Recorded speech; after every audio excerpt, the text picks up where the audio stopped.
All right, thank you guys. Happy Wednesday to you. Happy hump day to you. Weekend's right around the corner. And if you want to save yourself some time, you can go ahead and check out my quick pick recap. All of today's picks for this video can actually be located at the end of the video in my quick pick recap. But with that said, let's go ahead and dive into some free content right here on YouTube. And I'm talking about Buffalo taking on the Jets, 1 p.m. Eastern start time at MetLife Stadium in New Jersey. Now, the Bills are the 13-point favorite on the road. Total's 44 and a hook.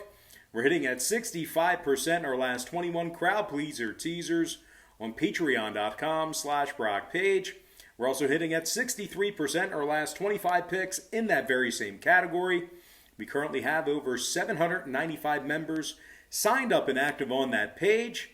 And if you want to join those folks and get in on the action, the link for that site is in the description section below. And once again, that's patreon.com/BrockPage.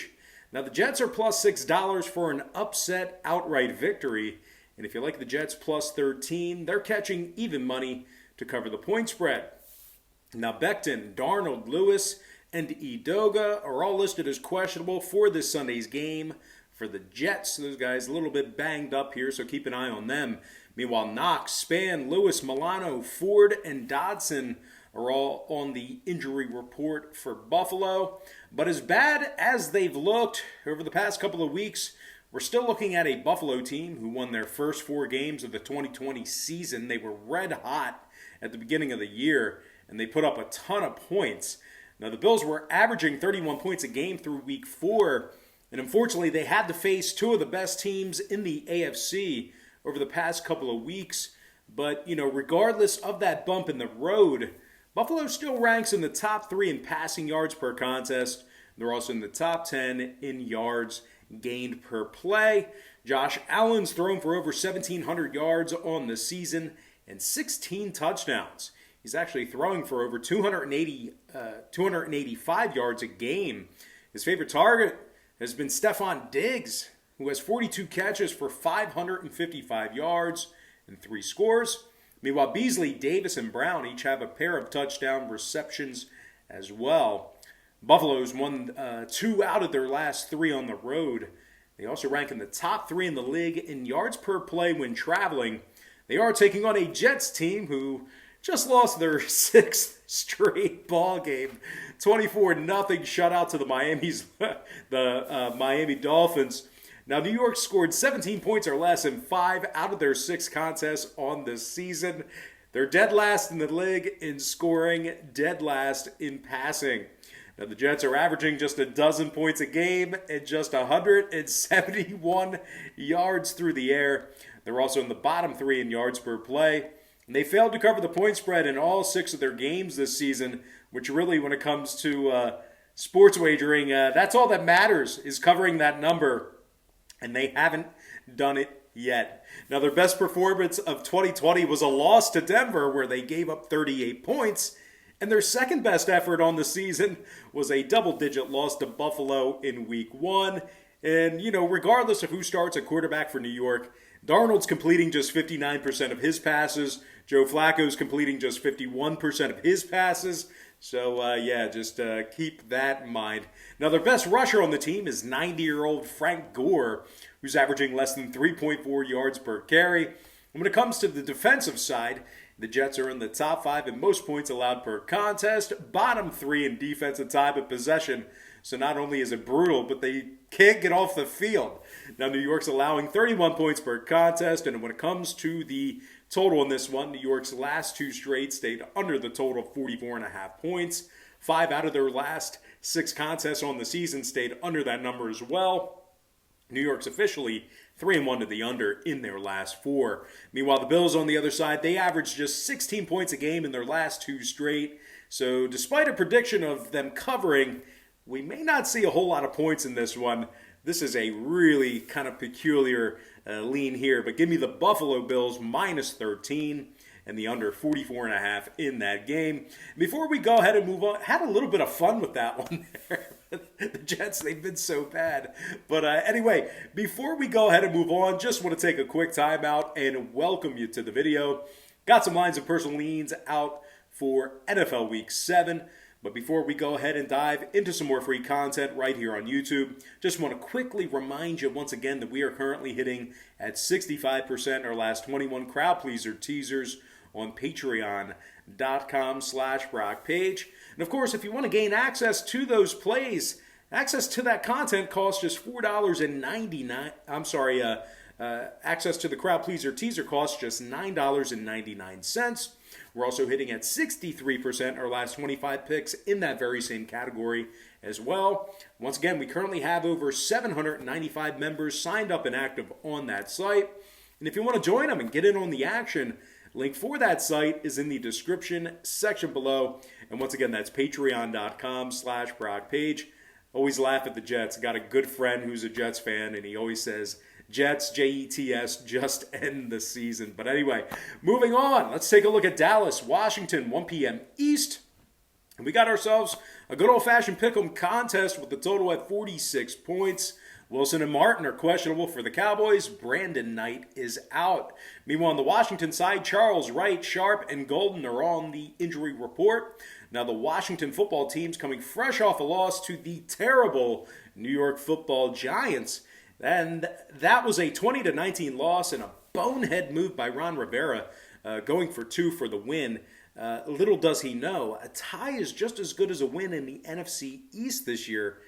Dude, just kick the PAT and go into overtime, Ron. But anyway, still love you, Ron, and one of my favorite coaches in the league.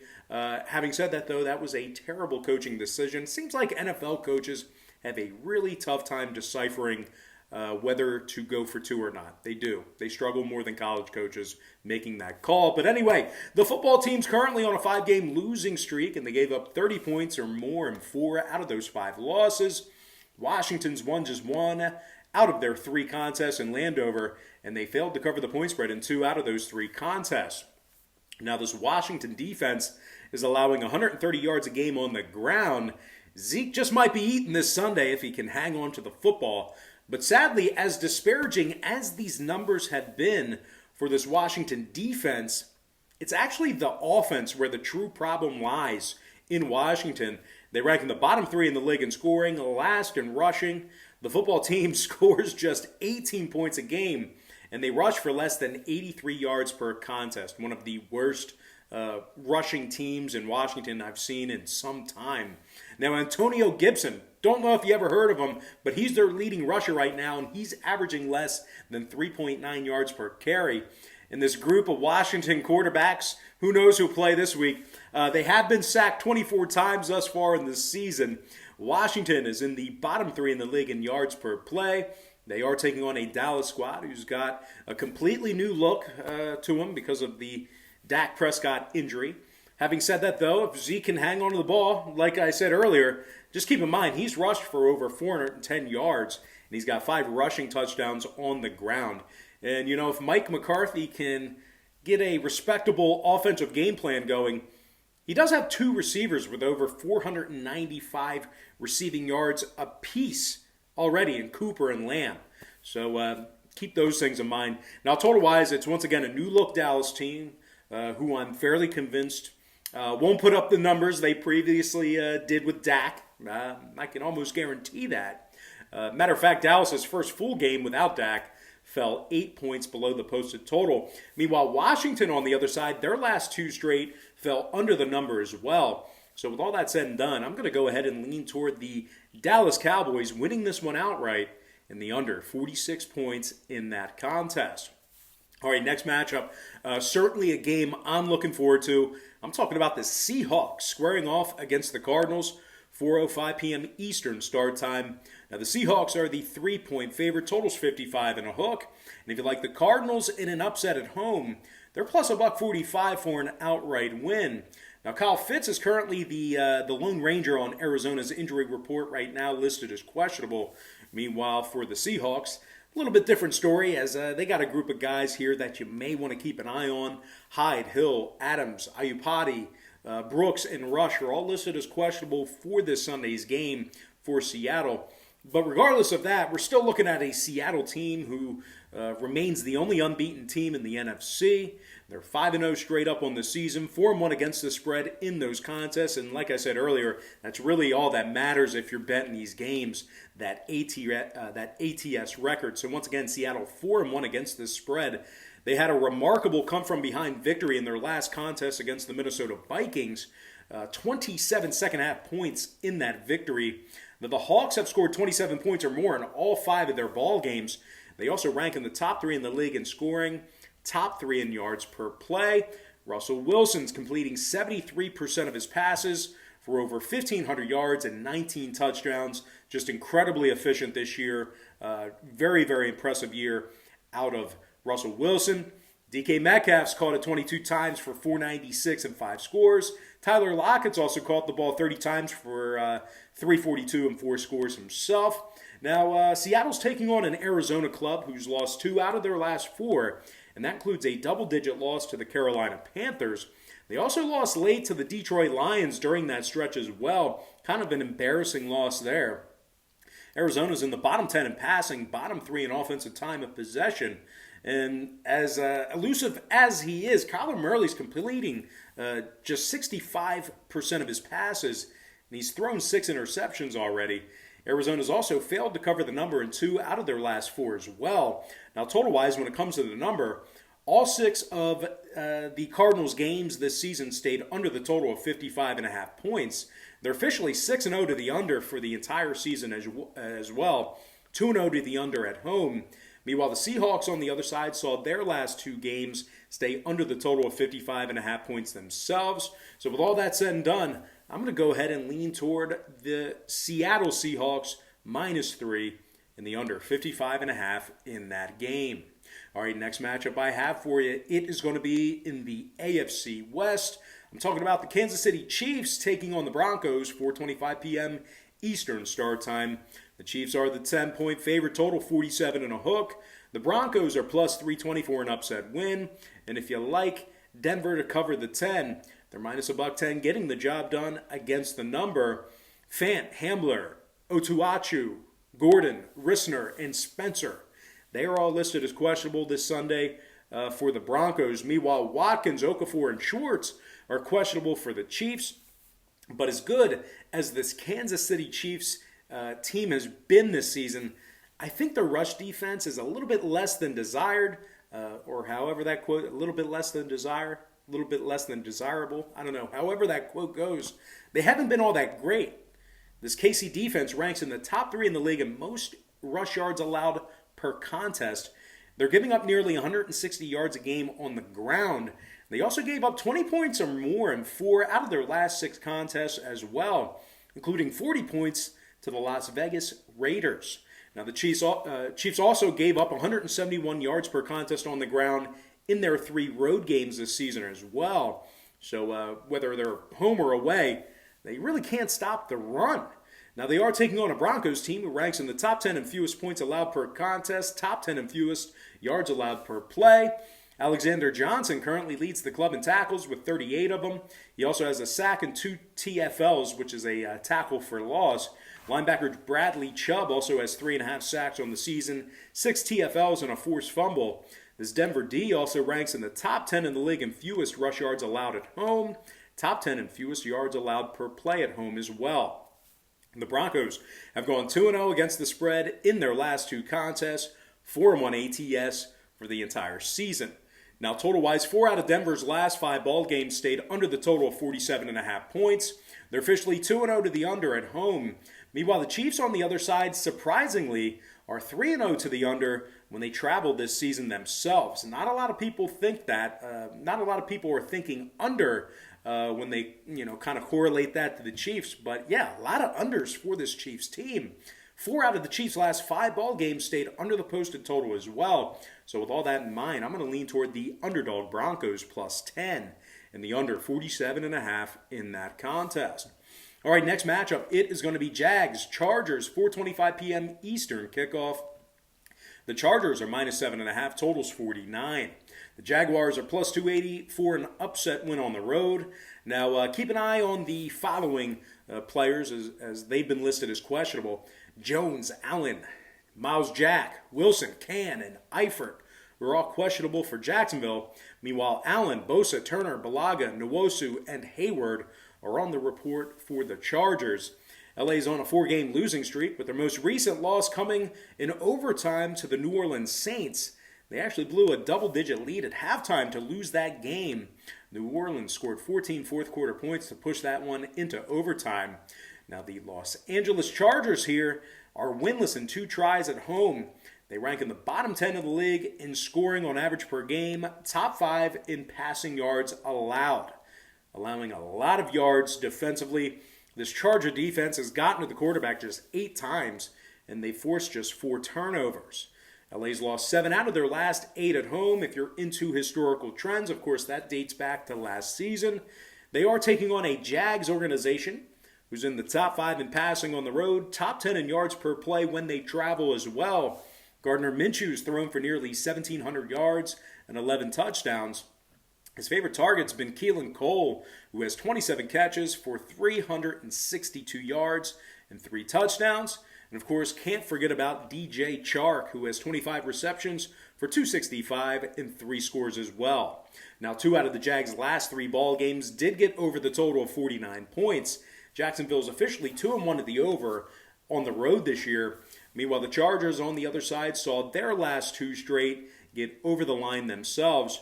And if you're into historical trends, if you're kind of, superstitious and like to look at those trends over the long run, LA saw 8 out of their last 10 head-to-head meetings with Jacksonville get over the line as well. Kind of a weird, quirky stat there. But with all that said and done, I'm going to lean toward yet another underdog. Give me the underdog Jacksonville Jaguars, plus 7.5 to cover on the road, and the over 49 in that ball game. All right, next matchup I have for you should be a good one. I'm talking about the Niners taking on the Patriots, 4:25 p.m. East. The Pats are minus 2.5 at home, totals 44.5. San Francisco's plus $1.15 to win this one outright. Wilson, Johnson, Alexander, Williams, Mostert, and Tart are all questionable for the Niners. Now, Butler and Elamine are questionable for the Patriots. Now, New England's 2-1 straight up at home, 2-1 against the number in those ball games as well. The Pats are in the top 5 in fewest home points allowed, top 5 in fewest pass yards allowed at home as well. They're giving up just 16 points per game in the friendly confines and 198 yards a game through the air at home. Adrian Phillips leads this defense in tackles with 36 of them. He also has 3.5 tackles for loss, along with an interception. Chase Winovich has 2.5 sacks from the edge, 4.5 tackles for loss, and a forced fumble. Meanwhile, J.C. Jackson currently leads this New England secondary with a pair of interceptions. Now, the Pats also rank in the top 3 in rush yards at home as well. Cam Newton's carried it 45 times for 255 yards and 5 scores. This New England offense is averaging 195 yards a game on the ground when playing at Gillette Stadium this year. Very good rushing attack at home. Now, they are taking on a Niners club who lost 2 out of their last 3, and that includes a 43-17 embarrassment to the Miami Dolphins. They also lost 25-20 to the horrible Philadelphia Eagles during that stretch as well. 3 out of the Niners' last 4 contests got over the total of 44.5 points. The Niners are officially 2-0 to the over on the road as well. Meanwhile, on the other side of things, the New England Patriots saw 2 out of their 3 home games this season get over the posted number themselves. Give me the New England Patriots minus 2.5 and the over 44.5 in that contest. All right, next matchup I have for you, it is going to be Sunday Night Football. Should be a good one. Talking about the Bucs, Raiders. 8:20 p.m. Eastern start time in Las Vegas. Now, the Buccaneers are the 3-point favorite on the road here. Totals 52 points. Las Vegas is plus $1.35 for an outright win at home. Nassib, Edwards, Collins, Nixon, and Joyner are all questionable for the Raiders. Davis and Fournette for the Buccaneers. Now, Tampa Bay's failed to cover the point spread in 2 out of their last 3. Those failures to cover came against the likes of Chicago and the Chargers. Now, this Tampa Bay offense ranks in the bottom 10 in the league in yards per play. Tampa Bay is also ranking in the bottom 10 in the league in road scoring. Now, the Bucs have been victorious in just one out of their 3 road games thus far on the season, really struggling on the road, and there's minimal, if not any, crowd noise. So if we ever see fans in the stadiums this season, that could be problematic. Now, they did fail to cover the number in 2 out of their 3 road games as well. This Tampa rushing attack is also gaining less than 87 yards a game on the ground when they travel. They're taking on a Raider team who ranks in the top 10 in scoring, top 10 in passing. Derek Carr is completing 73% of his passes for over 1,400 yards and 11 touchdowns. He's only been sacked 8 times and has thrown just 1 interception. Now, his favorite target's been big tight end Darren Waller, who's caught it 34 times for 295 and a couple of scores. He's also hit wide receiver Hunter Renfrow 17 times for 241 yards and a score as well. This Las Vegas offense ranks in the top 10 in the league in yards per play. And they're also holding their opponents to just 87 yards rushing a game at home. Max Crosby leads the club in sacks with 4 of them. And, of course, can't forget about Jonathan Abram, who also has 28 tackles and a pick. Now, the Raiders, they've successfully covered the point spread in 3 out of their 5 contests for the entire season. Now, when it comes to the total in this one, I'm referring to the number total-wise. All 5 of the Raiders' contests this season got over the total of 52 points. And they are, of course, they're officially 5-0 to the over for the entire season. A lot of overs for this Las Vegas squad. Meanwhile, the Bucs have scored 28 points or more in each one of their 4 victories on the season. I do like the home dog catching the points here. Give me the Las Vegas Raiders +3 and the over 52 in that contest. And with that said, we are going to dive into our next and final matchup for the show. And of course, that is going to be Monday Night Football. I'm talking about the Rams hosting the Bears, 8:15 p.m. Eastern start time. The Rams are the 6-point favorite at home. Total's 44.5. And if you like Chicago in an upset victory on the road, they're +210 for some money line cash. Now, the Bears are coming fresh off a 23-16 victory over the Panthers, and they actually held the Carolina Panthers to just 6 total points through 3 quarters of play in that game. Now, the Bears are currently on a 2-game winning streak, and they are 5-1 overall for this season. I've seen memes out there each week. The Bears' best 2-1 team in the league. Bears' best 3-1 team in the league. Bears' best 4-1 league. They're 5-1 on the year. They're a good football team right now. They've successfully covered the point spread in 3 out of their last 4 ball games. Khalil Mack leads the Chicago defense with 4.5 sacks, 21 tackles, and a fumble recovery. Akeem Hicks also has 3.5 sacks on the season, 1 fumble recovery as well. And linebacker Roquan Smith, he is all over the field. He's currently leading the defense in tackles with 52 of them. Chicago's in the top 10 in fewest points allowed per contest, top 10 in fewest yards allowed per play. Chicago is unbeaten on the road this season, 3-0 straight up, 3-0 against the number when they travel. They're also taking on a Rams team who was just held to 16 points against the 49ers in their Week 6 loss.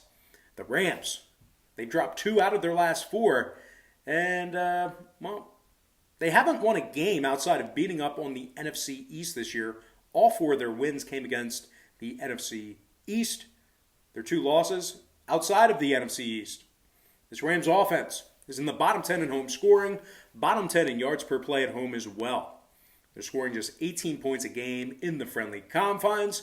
And when it comes to the total in this one, LA's last 3 straight all stayed under the total of 44.5 points. And as a matter of fact, the Rams are officially 4-2 to the under for the entire season, while also going 2-0 to the under at home. They're taking on a Chicago team which saw their last 3 straight stay under the number themselves. Chicago's officially 4-2 to the under for the entire season themselves. Give me another underdog in this one. I'm loving the points this week. Give me the underdog Bears +6 and the under 44.5 in that game. And with that, we're going to dive into our quick pick recap brought to you by patreon.com/Brock Page. I'm going to lean toward the Bills -13, under 44.5. Cowboys winning that one outright, under 46. I like the Seahawks -3, under 55.5. Broncos plus 10, under 47 and a hook. I also like the Jaguars plus 7.5, over 49. New England Patriots minus 2.5, over 44 and a hook. I'm also going to go ahead and lean toward the Las Vegas Raiders plus 3, over 54. Raiders plus 3, over 52. And last but certainly not least, I'm going to go ahead and lean toward the Bears plus 6 and the under 44.5 in that game. All right, guys, that's going to do it for me. Don't forget to check me out on Patreon. If you guys decide to get a package here today, just keep in mind, we'll bill you the day you sign up and then the first of every month following that. But most importantly, guys, got to thank you for joining me right here on YouTube. Really hope you enjoyed all this great free content, all this great free information. And with that said, happy Wednesday to you. Happy hump day to you. And I look forward to seeing you later on today on my website at patreon.com/BrockPage.